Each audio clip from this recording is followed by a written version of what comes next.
और जब बेटा उन्नति करता है तो माता पिता को बहुत खुशी होती है। बेटे का मकान अच्छा बनता है तो उनका मन गदगद हो जाता है। अभी मैं कल जहाँ सत्संग कर रहा था, शाजापुर जिले में सुजालपुर शहर में, अशोक सिंह परमार, राहुल सिंह परमार, अशोक सिंह की जो माँ है बहुत बूढ़ी है, धापूबाई नाम है। उसके मुंह में दांत नहीं पर वो हर समय हंसती रहती है। और फोटो बहुत खिंचवाया उसने, सबसे आगे आ जाती थी मेरा फोटो, और झुक के चलती है। तो मैंने कहा इतना खुश क्यों है? तो उसने कहा कि सब आनंद ही आनंद है, बेटों में कोई अवगुण नहीं, पोतों में कोई अवगुण नहीं। और गुरुदेव मेरे बेटे धनवान भी हैं, मकान भी है, महान भी हैं, बुद्धिमान भी हैं, सब गाड़ी वाड़ी है, स्कूल है, बैंक है, सब हमारे मकान में, इसलिए हम खुश रहते हैं। जब तुम माता पिता को खुश रखना चाहते हो तो तुम उन्नति करो, अच्छा मकान बनाओ, अच्छी गाड़ी लाओ और अच्छी शिक्षा प्राप्त कराओ अपने बच्चों को, और माता पिता के खाने पीने की व्यवस्था भी अच्छी करो, तब माता पिता तुम्हारे खुश होंगे। जब तुमको देखेंगे कि बेटा खुश है तो वो भी खुश हो जाते हैं। और उन्नति के लिए क्या करना चाहिए? सबसे बड़ा उन्नति का द्वार है संस्कार और शिक्षा। आप संस्कार प्राप्त करिए अच्छे, और उसके बाद शिक्षा प्राप्त करिए, योग्य बनिए और अपनी योग्यता का प्रयोग कीजिए। गवर्नमेंट की सर्विस मिल जाए तो भी ठीक, ना मिले तो अपनी फैक्ट्री खोलो, उसमें 200 आदमी को सर्विस दो, मालिक बनकर काम करो। जब आपके पास बुद्धि होगी, ज्ञान होगा, योग्यता होगी तो बहुत कुछ कर सकते हो। राहुल परमार कह रहे थे, मैं कोटा में जहाँ बिजली बनती वहाँ इंजीनियर था, मैं उस नौकरी को छोड़ दिया, मैंने आकर स्कूल खोला। अब इसमें 50 शिक्षकों को भी नौकरी मिल गई और मैं इसको चलाता रहता हूँ, आनंद आ जाती है। योग्य व्यक्ति कुछ भी काम कर सकता है। गाड़ी चलाना भी सीखो, सिलाई मशीन चलाना सीखो, भोजन अच्छे से अच्छा बनाना सीखो। विशेषता आप में होना चाहिए। हमारे भक्त लोकेंद्र प्रजापति, उनकी पत्नी सुनीता प्रजापति गुजरात में मोरबी जिले में शहर में उनकी चाट की दुकान है, चाट लगाते हैं और चाट बेच बेच करके उन्होंने मेरा प्रोग्राम करवाया। भिंड जिले में, मध्य प्रदेश के रहने वाले थे। पिछले साल प्रोग्राम हुआ, 3 लाख खर्च किया और 3 मकान भी बनाया है। तो बोल रहे थे चाट में क्वालिटी है गुरुदेव, चाट की विशेषता है, मेरी दुकान पर भीड़ लगी रहती है, दिन भर चाट बनाता बेचता रहता हूँ, कर्मचारी भी लगा लेता हूँ, केवल चाट से इतना चमत्कार हो गया। कोई काम करो लेकिन उसको टॉप का करो, अच्छा करो। गाड़ी भी चलाओ तो इतनी टॉप की चलाओ, रिकॉर्ड टूट जाना चाहिए। मुकेश अंबानी की गाड़ी का ड्राइवर है, उसका वेतन है 2.25 लाख रुपये महीने, 2.25 लाख रुपये महीने। और यहाँ के ड्राइवर का वेतन कितना है? 5-6 हजार महीने। ये इतना फर्क क्यों है? फर्क होता है, जो भैंस 2 लीटर दूध देती है उसकी कीमत 20,000 और जो 20 लीटर देती उसकी कीमत 80,000, लेकिन दोनों का नाम भैंस है। तो ड्राइवर तो दोनों का नाम है, लेकिन एक ड्राइवर जब चलाता है तो ब्रेक मारता है तो सवारी आगे लुढ़क जाती है, और जब गियर बदलता है तो खट आवाज होती है। एक्सीलेटर लेता है तो सवारियां पीछे लुढ़क जाती है, अब गड्ढम गिराता है तो साइड में लुढ़क जाते हैं, और जब भीड़ में निकालता है तो सवारी सोचती है अब लड़ी अब लड़ी अब लड़ी, बच गई बच गई। ये सब नाटक होती है। इसको मुकेश अंबानी ड्राइवर नहीं रखेगा, वो ड्राइवर की गाड़ी की ही टेंशन में पड़ा रहेगा कि बिजनेस का सोचेगा। उसका ड्राइवर भी बहुत विशेषज्ञ है। इसलिए किसी कार्य में अगर आप गाने में अगर विशेषज्ञ हैं, गाने में, ये गाना कोई साधारण चीज नहीं। ये फिल्मी हीरो हीरोइन करते क्या? गाते ही तो हैं। वो लखा सिंह एक सरदार हो, गाता ही तो है। ऐसा गाया है गजब का, द्वारे सुदामा गरीब आ गया है, ऐसा झमक के गा दिया है कि एक गाना पर वो 10 लाख लेता है। लोग झूम जाते हैं उसके गाना से, ऐसा गाता है। अब गाना भी है, मिन मिन मिन मिन नाकम बोल रहे हैं, किंदों ने सुना मांगनी मांगे, तो ये कौन सुनेगा? खुद ही गरीब हो जाओगे तुम, नाक में बोल रहे हो। तो गाने में भी विशेष कला हो तभी उसकी डिमांड होगी, कमांड होगा। भोजन बनाने में भी विशेष कला हो, भोजन परोसने की कला, भोजन सेटिंग से जमाने की कला, फल काटने की कला।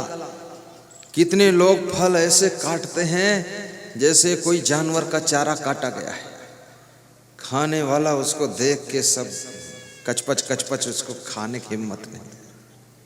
अरे फल साफ सुथरा काटो, पहले धो लो, फल धो, चाकू धो, थाली धो, कटोरी धो, चम्मच धो, उसके बाद धोकर साफ थाली में रखो और फिर एक दूसरी थाली रखो, उसमें उसका छिलका उतार उतार कर डालो और फिर कटिंग करके कटोरी में गिराओ, तब ऐसे काटना चाहिए। एक आदमी के घर में गया तो वो फल लेकर आया, तो संतों ने कहा फल काटने के लिए कुछ लाओ, चाकू आकू। तो उसका बच्चा हंसिया लेकर आया और वो स्वयं, मैंने सोचा रे कहीं गड़सा लेकर ना आ जाए, क्या लोग। तो मैंने कहा फल वल मत काटो, बांध लो, ले चलो इधर। ये तो हाँ गड़सा और बांका लेकर आ रहा है।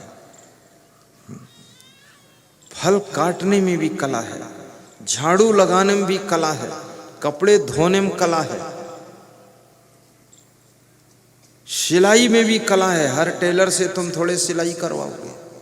कितने टेलर ऐसा सिलते, एक बांह लंबी दूसरी छोटी है। कितने टेलर ऐसा सिलते हैं, वो शर्ट का छेद अलग है, बटन अलग है, वो सेट होता ही नहीं, झोल मारता है। इसके पास कौन सिलाई कराएगा?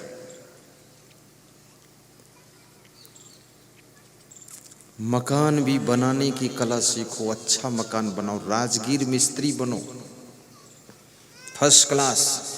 और मिस्त्रीगिरी राजगिरी करते करते ठेकेदार बन जाओ, और ठेकेदारी करते करते इंजीनियर बन जाओ। ग्वालियर में हमारे एक भक्त रहते हैं रमेश ठेकेदार, वो सरपंच भी रहे। तो कह रहे थे ऐसे मकान में बनाता था, बनाते बनाते ठेकेदार बन गया और ठेकेदार से मैं इंजीनियर हो गया। अब पढ़ाई किया नहीं, थोड़ा पढ़ा हूँ और दिल्ली के इंजीनियरों का भी नक्शा फेल कर देता हूँ। ऐसे ऐसे नक्शा गुरुदेव बनाता हूँ, गजब के नक्शा। आज तक 2000 नक्शे बनाया हूँ, कोई एक नक्शा दूसरे नक्शे जैसा नहीं बनाया, सब अलग अलग टाइप का नक्शा बनाता हूँ। उज्जैन में जो अपना कार्यक्रम हुआ था कुंभ मेला का, उसको बुलवाया था ग्वालियर से कि इसकी भी सेटिंग करो आकर के। वो दिन भर वहाँ धूप में घूमता रहा, बताता रहा यहाँ सत्संग स्थल, यहाँ कमरे बनेंगे, यहाँ गुरु का निवास रहेगा, इधर भंडार गृह रहेगा, और सब नक्शा बना कर गया था फ्री में। रमेश ठेकेदार अभी बोलते उसको। किसी कार्य को करो, अच्छा करो, सुपर क्वालिटी का करो।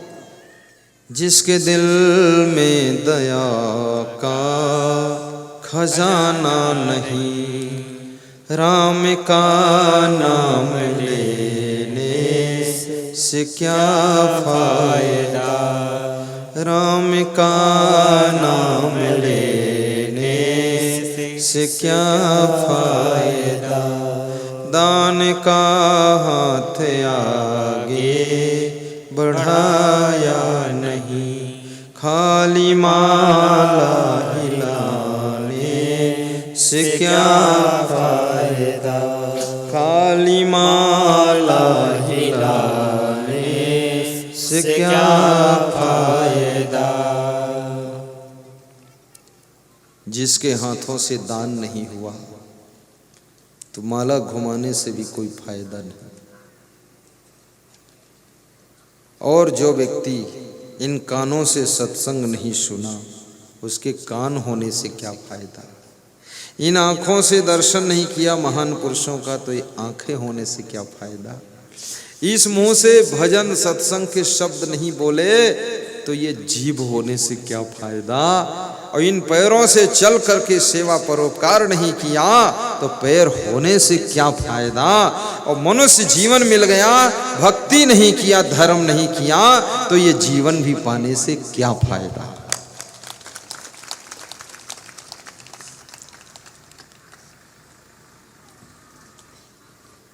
फिर से गाइए। पाकि मानुष का तन जो किया ना भजन, पाकि मानुष का तन जो किया ना भजन, तेरा दुनिया में आने से क्या फायदा, तेरा दुनिया में आने से क्या फायदा। जिसको मतलब है बस अपने आराम से, दूसरों की मुसीबत से क्या वास्ता। जिसने माता पिता की न सेवा किया, जिसने माता पिता की न सेवा किया, उसको गंगा नहाने से क्या फायदा, उसको गंगा नहाने से क्या फायदा, उसको गंगा नहाने से क्या फायदा। बहुत बड़ी बात है, याद रखना।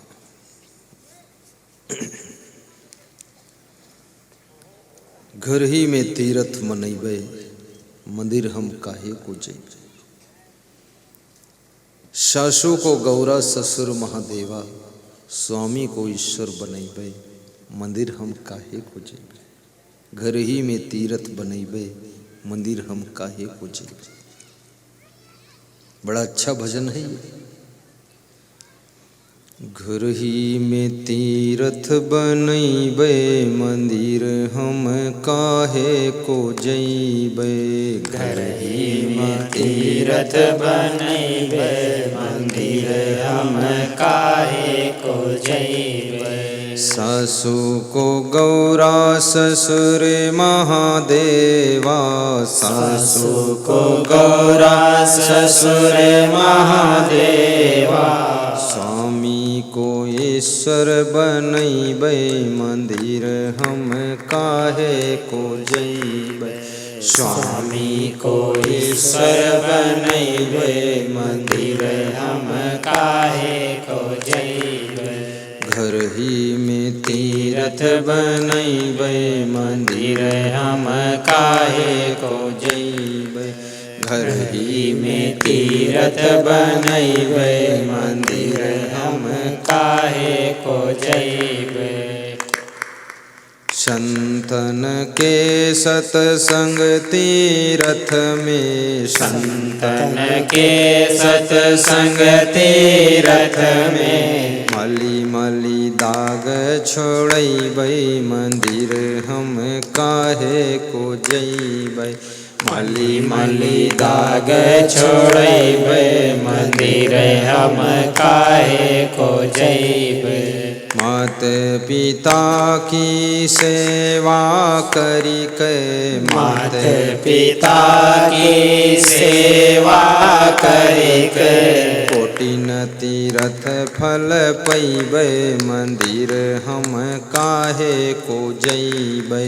कोटि न तीरथ जोर से गाइए। फल पैबे, मंदिर हम काहे को जइबे। घर ही में तीरथ बनैबे, मंदिर हम काहे को जइबे।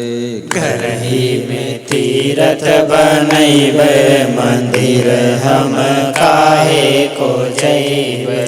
घर ही में तीरथ बनैबे, मंदिर हम काहे को जइबे। घर ही में तीरथ बनैबे, बहुत सुंदर। मंदिर हम काहे को जइबे।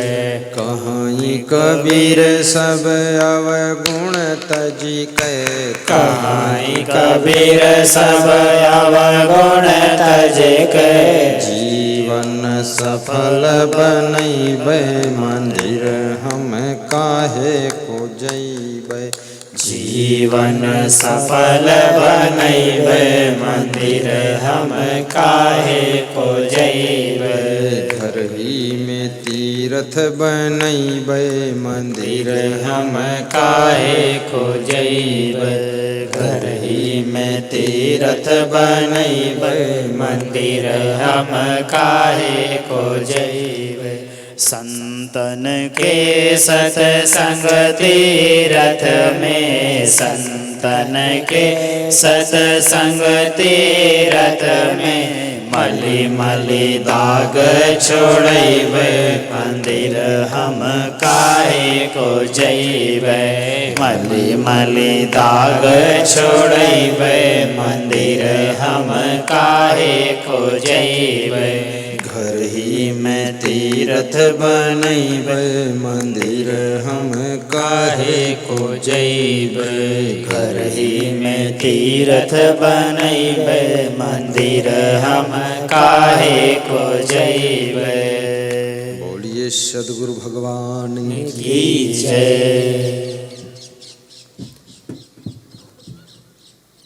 4 फल की बात मैंने किया था। अपने घर को मंदिर बनाइए, घर को तीर्थ जैसा पवित्र बनाइए, घर के आसपास में भी सफाई शुद्धता रखिए। सरकार के स्वच्छता अभियान चलाने से केवल स्वच्छता नहीं आएगी, आप घर घर में स्वच्छता अभियान चलाइए। घर का सामान भी सेटिंग से रखिए, अपने मन को भी निर्मल रखिए, खान पान भी स्वच्छ रखिए। मांस, मछली, अंडा, शराब, मुर्गा, बीड़ी, सिगरेट, गांजा, चरस, पुड़िया, तंबाकू इत्यादि का सेवन मत कीजिए। धन कमाना सीखिए, लेकिन धन को बचाना भी सीखिए, और बचे हुए धन से अच्छा मकान बनाइए, अच्छी गाड़ी लाइए, अच्छा सामान रखिए, अच्छा दान पुण्य कीजिए, अच्छा सत्संग कराइए, परोपकार भी कीजिए। परोपकाराय शताम विभूतया, इसको याद रखिए और महान बनिए, पवित्रता को प्राप्त कीजिए। आपका जीवन धन्य होगा, आपका कल्याण होगा। समय का सदुपयोग भी कीजिए, गलतियां मत कीजिए, गलत काम मत कीजिए। जो भी गलत काम करोगे इससे आपकी प्रतिभा, आपका व्यक्तित्व धूमिल होगा, प्रभाव कम होगा। कोई दूसरा जानता है कि नहीं जानता है, लेकिन फिर भी तुम अपने आप को अच्छे कर्मों में लगाइए और सदैव प्रसन्नता बनाए रखिए। साहिब बंदगी भी बोलिए। निगम रसाल 4 फल लागे, तामे 3 समाई। कबीर साहब ने वेद को आम का वृक्ष कहा है। निगम माने वेद होता है और रसाल का अर्थ होता है आम। वेद रूपी आम के वृक्ष में 4 फल लगे हुए हैं, जिसमें 3 फल सामान्य फल हैं। अर्थ, धर्म, काम, ये 3 फल सामान्य हैं, अधिकतर लोगों को प्राप्त हो जाते हैं। लेकिन एक दूर चाहे सब कोई, जतन जतन कहो बिरले पाई। एक जो फल है वो मोक्ष रूपी फल है, वो बहुत दूर लगा हुआ है। उसको सभी चाहते हैं, लेकिन साधना करने के बाद किसी बिरले को प्राप्त होता है। वो फल सबको प्राप्त नहीं होता है। धन्य माता पिता, धन्य गोत्रम, धन्यम कुलोद्भवा, धन्या च वसुधा देवी यत्र स्याद् गुरु भक्तता। वे माता पिता महान होते हैं जो अपने बच्चों को अच्छे संस्कार देते हैं, अच्छी प्रेरणा देते हैं, बैठने उठने बोलने चालने का ज्ञान देते हैं, कहाँ कैसे व्यवहार करना चाहिए ये समझ बूझ देते हैं। केवल धन संपत्ति अपने बच्चों को देना तो सभी माता पिता जानते हैं, लेकिन धन पाकर के आपके बच्चे धन्य नहीं हो सकते हैं। जब वे अच्छे संस्कार प्राप्त करते हैं तो आपके बच्चे धन्य हो जाते हैं और जहाँ जाते हैं वहाँ उनका सम्मान भी होता है।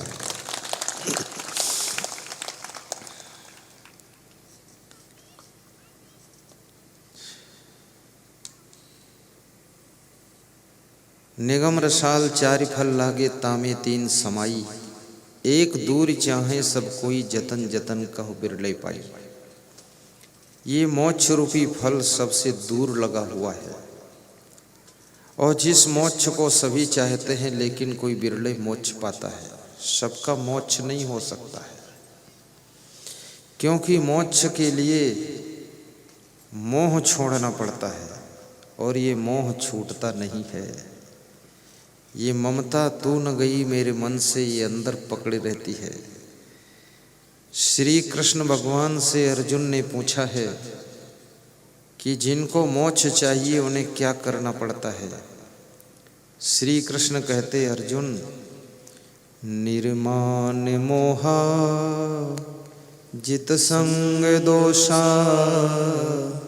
अध्यात्म नित्या विनिवृत्त कामा द्वन्द्वैर्विमुक्ता सुख दुख संगैः गच्छन्ति मूढ़ा पदम् अव्ययं तत् गच्छन्ति मूढ़ा पदम् अव्ययं तत्। जो निर्माण है, महान होते हुए भी, योग्य होते हुए भी जो अभिमान नहीं करता है, जिसने अभिमान को जीत लिया है वो मोक्ष के लिए योग्य होता है। जिसने मोह को जीत लिया है, नष्टो मोहा स्मृतिर्लब्धा, वो भी मोक्ष के लिए योग्य होता है। और द्वंद्वैर विमुक्ता सुख दुख संगई, जो हर्ष शोक आदि द्वंद्वों से प्रभावित नहीं होता है, हार जीत के द्वंद्व से प्रभावित नहीं होता है और सुख दुख में अपने मन को सम रखता है। द्वंद्वैर विमुक्ता सुख दुख संगई गच्छन्ते मूढ़ा पदम अव्ययम तत् विनिवृत्त कामः अध्यात्म नित्या। जो नित्य आध्यात्मिक रस का पान करता है और जो व्यक्ति निष्काम भाव से कर्म करता है, वह अमूढ़ व्यक्ति मोक्ष प्राप्त करता है। ये मोक्ष कबीर साहब कहते हैं, जियत न तरो मुये का तरी हो जियत जो न तरे। जीते जी अगर तुम नहीं तर सके तो मरने के बाद क्या तरोगे। इसलिए जीते जी बुराइयों को छोड़िए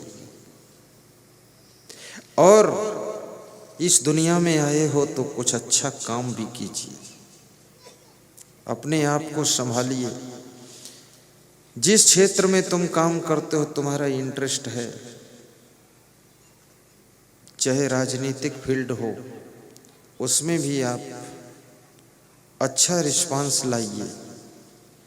हमारे आपके बीच में जैसे आज पधारे हैं विक्रम सिंह जी पवार, प्रेम रखना भी चाहिए।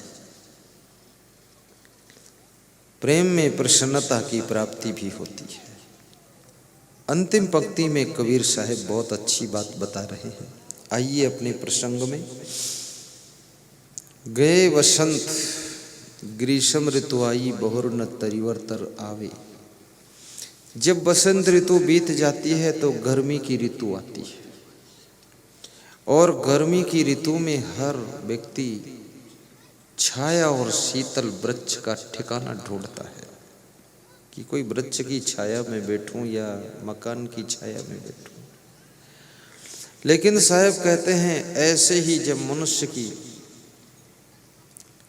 ये जवानी रूपी बसंत की बहारें बीत जाती हैं और बुढ़ापा का तपा हुआ बुढ़ापा आता है, तब मनुष्य शीतल शांति की तलाश करता है, कहाँ शांति मिलेगी। और जिनकी वासना रूपी वसंत ऋतु बीत गई, प्रचंड गर्मी की ज्ञान अवस्था आ गई, वे लोग पुनः इस संसार के जन्म मरण रूपी वृक्ष के नीचे नहीं आते हैं। उनका फिर मोक्ष हो जाता है, कल्याण हो जाता है। गए बसंत ग्रीष्म ऋतु आई, बहुर न तरिवर्तर आवे, कहीं कबीर स्वामी सुख सागर राम मगन होय सो पावे। कबीर साहब कहते हैं वही स्वामी है, वही सुख का सागर है जो राम की भक्ति में मगन रहता है, अर्थात जो गुरु भक्ति करता है, सत्संग श्रवण करता है, सदाचारी बनता है और अच्छे आचरण रखता है, समाज की सेवा करता है, उस व्यक्ति को ही आनंद की प्राप्ति होती है। आपको आनंद मिले, सुख मिले। दूसरा प्रश्न मैंने आपके बीच में रखा था महात्मा विदुर का, जिसके घर में 6 बातें होती हैं उसके घर में सुख रहता है। अर्था गमो नित्यम, नंबर 1, जिसके घर में आर्थिक आमदनी का स्रोत नित्य है। अरोगिताचा, और जिसके घर के लोग निरोगी रहते हैं, बड़े बड़े रोग नहीं। स्वस्थ रहने के लिए स्वच्छ जल पीजिए, शुद्ध भोजन कीजिए और साथ साथ में थोड़ा मेहनत ज़्यादा कीजिए। बिना मेहनत के भूख नहीं लगती है और बिना परिश्रम के शरीर थकता नहीं है और बिना थके शरीर ठीक से सोता भी नहीं, नींद भी नहीं आती। इसलिए थकना जरूरी है। और आयुर्वेदिक दवाइयों का प्रयोग भी कीजिए। थोड़ा थोड़ा बीमारी हो, थोड़ा दवाई ले लीजिए। आयुर्वेदिक दवा, चूरन चटनी वाली, तुरंत इंजेक्शन मत लगवा लीजिए। एलोपैथिक दवा तो लास्ट फाइनल में लीजिए जब बहुत बीमारी बढ़ गई है। अन्यथा ये आयुर्वेदिक आंवला, हरड़, बहेड़ा, ये चीज़ें बहुत फायदा करती है और जड़ से रोग को ख़त्म भी करती है। अभी एक डॉक्टर कह रहा था कि लोग पुनः आयुर्वेद पर वापस लौट रहे हैं। आयुर्वेद में बड़ी शक्ति है। जिनकी भयंकर बीमारियां हैं, पथरी का रोग है, बवासीर है, जिनके जॉइंटों में दर्द होता है, घुटना दर्द है, जिनका पेट बहुत दिनों से कब्जियत से परेशान है, ऐसे लोगों की यहाँ राजस्थान के एक सज्जन श्री चेवन आयुर्वेद कंपनी की शुद्ध पवित्र दवाएं लेकर आए हैं। उनसे लेकर के आप भयंकर बीमारियों से छुटकारा पा सकते हैं और उनके पास बहुत सारा स्टॉक है। और मन में अगर बीमारी है, मन में आपके ज़्यादा टेंशन रहती है, तनाव रहता है, उसके लिए सत्संग श्रवण कीजिए। और यहाँ पर पुस्तक की दुकान लेकर के जहाँ जीने की राह, सुख की खोज, भवयान जैसी पुस्तकें प्राप्त होती हैं, उन पुस्तकों को लीजिए और पढ़िए। गुरुदेव की तस्वीर भी लीजिए, लगाइए, मन को शांति दीजिए और थोड़ा ध्यान भी सुबह सुबह कीजिए। और यहाँ पर एक माला बेचने आए हैं, वो मध्य प्रदेश के ही है, भी 2-3 दिनों से आए हैं। मेरे से कह रहे थे मैं माला वाला रखता हूँ, आप भी माला फेरोगे गुरुदेव? तो मैंने कहा मैं तो माला फेरता ही नहीं, मैं तो मन को फेर देता हूँ, मन की माला घुमा दो। तो उनके पास में माला है, ऐसा कुछ सामान, ये आध्यात्मिक सामान है, धर्म वाला। उसमें से लेकर के आप माला गले में पहन सकते हैं। अब माला पहनना कोई आसान चीज़ नहीं, तिलक लगाना आसान चीज़ नहीं। एक आदमी तिलक धो रहा था हैंड पंप में, तो मैंने कहा क्यों धो रहे हो? बोले अब इसलिए धो रहा हूँ कि अब गलती करने जा रहा हूँ। क्या गलती करने जा रहे हैं? बोले शराब की दुकान पे जाना है, इसलिए तिलक लगाकर जाने की हिम्मत नहीं पड़ रही है। ये तिलक, ये माला, ये कंठी, ये सब आपको गलत से रोकते हैं, इसलिए लोगों ने तिलक भी खत्म कर दिया, माला भी खत्म कर दिया, ताकि गलत करने में संकोच न लगे। आप सिर पे टोपी लगा लो, देखो आपको थोड़ा सोच हो जाएगा कि यार टोपी लगा करके गलती कैसे करूं। आप अपने मुखमंडल पर मूंछ रख लो तो आपको ऐसे गलत काम में थोड़ा सा शर्म लग जाएगी।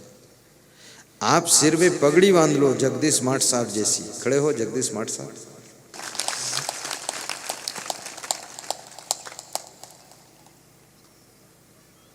धन्य हो मास्टर साहब।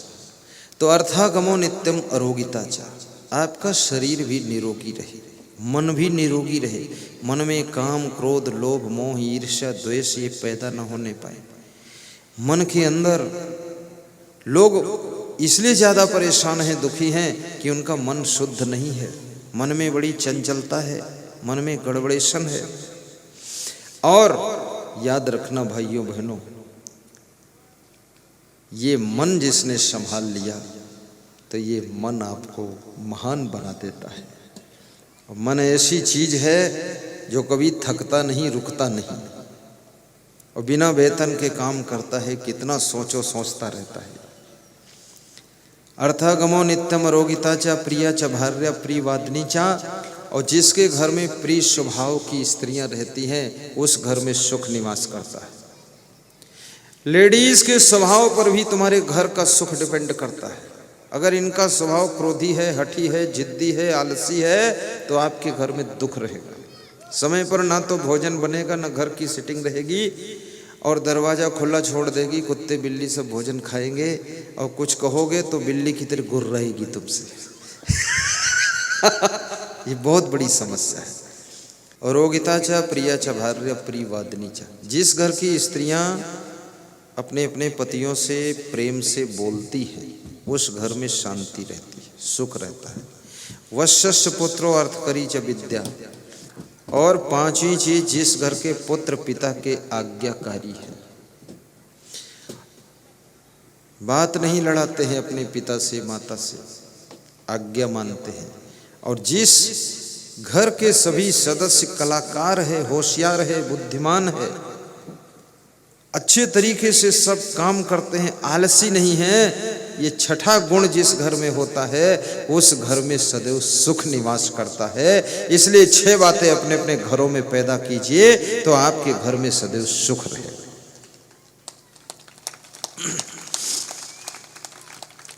अब 6 बातें जिसके घर में, जो व्यक्ति 6 चीजों को निकाल कर फेंक देता है उसकी उन्नति होती। कौन कौन चीजें?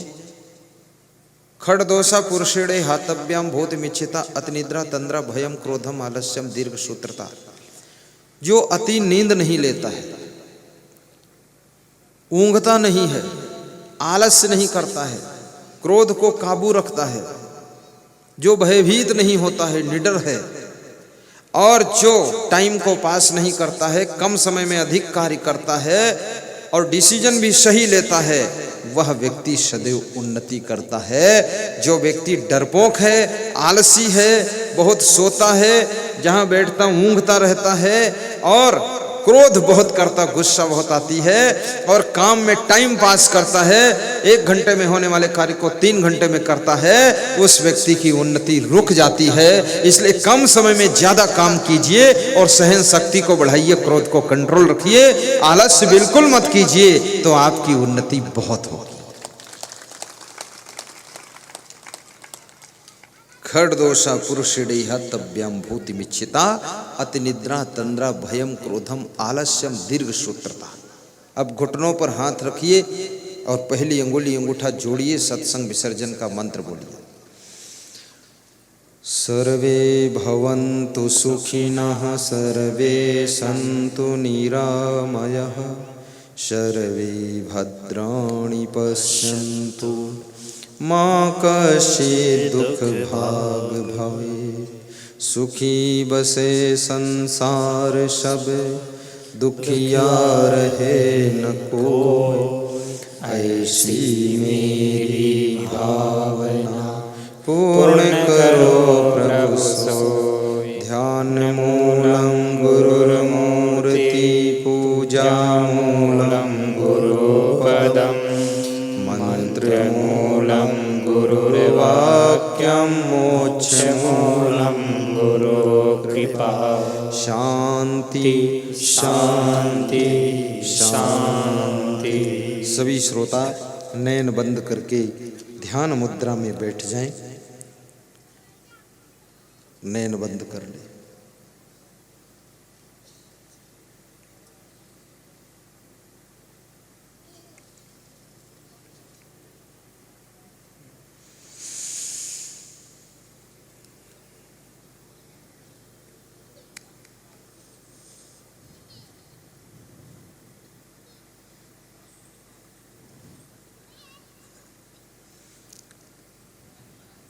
दोनों हाथ स्पर्श करके मुखमंडल पर कोमल अंगुलियां स्पर्श करें। ताली बजाते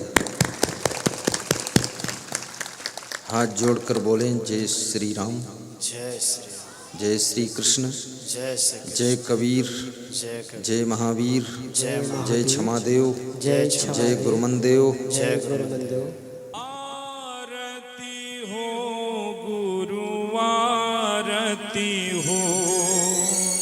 आरती हो साहिब, आरती हो, आरती हो गुरु, आरती हो, आरती हो साहिब, आरती हो।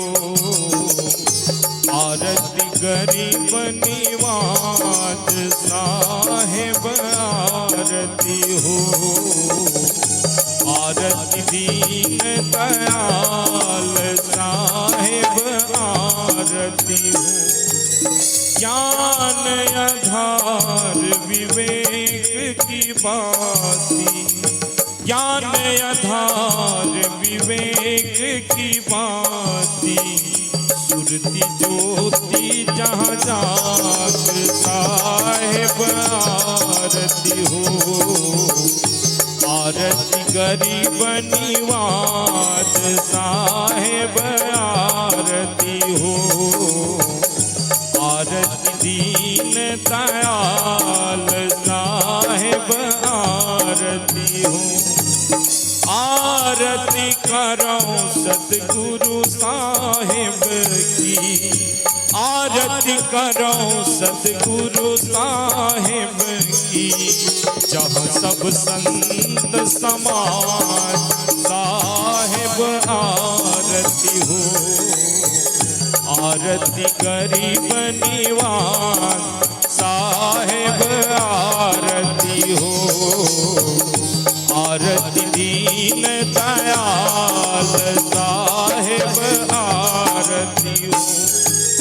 तरस परस गुरु चरण शरण भयो, तरस परस गुरु चरण शरण भयो। टूटी गयो यम की जाल साहिब, आरती हो। आरती गरीब निवाज साहिब, आरती हो। आरती दीन दयाल साहिब, आरती हो।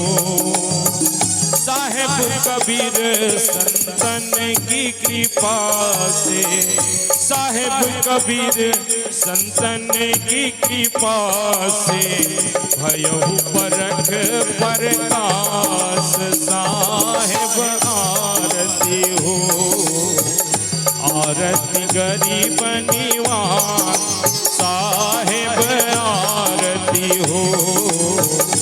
आरती दीन दयाल साहिब, आरती हो।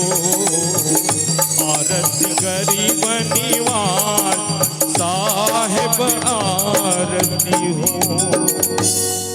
प्रेम से बोलिए सद्गुरु असंग देव की जय।